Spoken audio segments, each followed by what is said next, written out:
Hey guys, it's Misty. Welcome to day 2 of my inspiration week.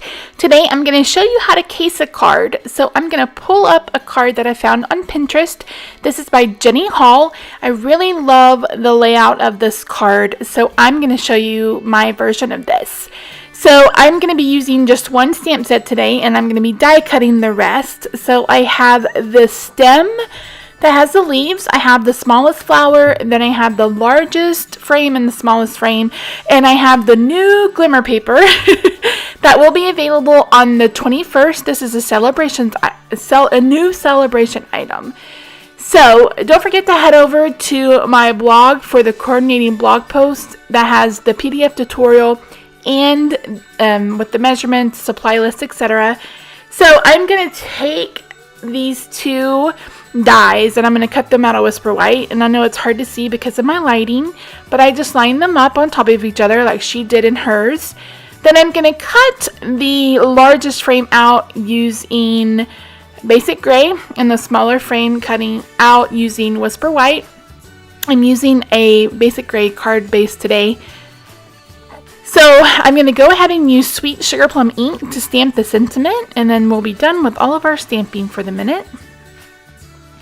I have 2 strips of that Sweet Sugar Plum glimmer paper, excuse me, that I am going to adhere using tear and tape to the sides of my Whisper White card layer. And I was just showing you that I have a piece of Whisper White on the inside per usual.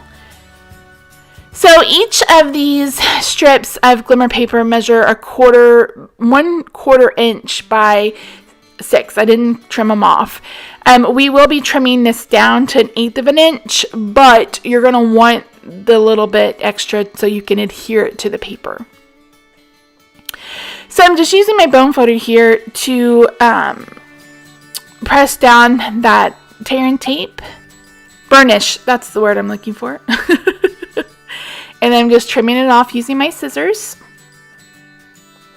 I'm going to do that on both sides, and then I'm going to put this, now I'm going to trim it. So I'm going to trim off 1/8 of an inch on each side, just leaving just the tiniest bit of glimmer paper on the sides. And this looks like we've put a huge piece of pattern paper behind it when we have it. That's a really good trick. So now I'm going to use a pencil to mark where the flower and where the stem are. So I am about to make a mistake though. Crafting in real life. If you notice, my thumb is covering one of the leaves, so I didn't get it whatsoever. So I'm going to go ahead and adhere down this glimmer paper using snail. When you're adhering the glimmer paper straight down to something, you can use snail, no problem. If you're adhering something to the glimmer paper, you're going to want a stronger adhesive. So I'm adding a bazillion dimensionals to the back of this card base, or card layer, because that's what I do. And then I'm going to go to add it to the card base, and I'm going to realize my error. About right here, I'm like, oh wait, what did I do? So I'm going to go ahead and adhere the little remaining piece, and I still don't realize that I've still made a boo-boo until just about right now.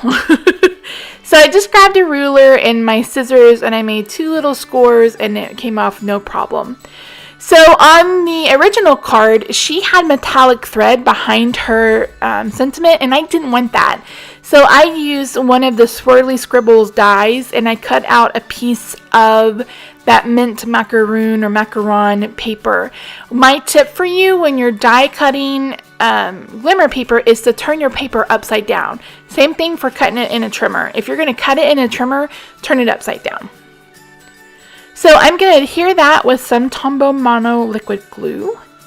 And then I am going to put a block on top so it will adhere. I'm going to adhere the 2 labels together with snail, and that's about it. I'm going to add some rhinestones, and we'll call this card good. So don't forget to like and subscribe. Leave me a comment down below letting me know what you think of this series.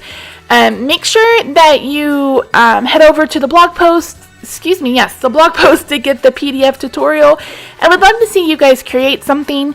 Tag me on Instagram using TheJollyFatElf if you use my cards or any cards that you found for an inspiration. Just remember, if you're casing, to give credit. Alright guys, thanks so much. I'll see you soon. Bye for now.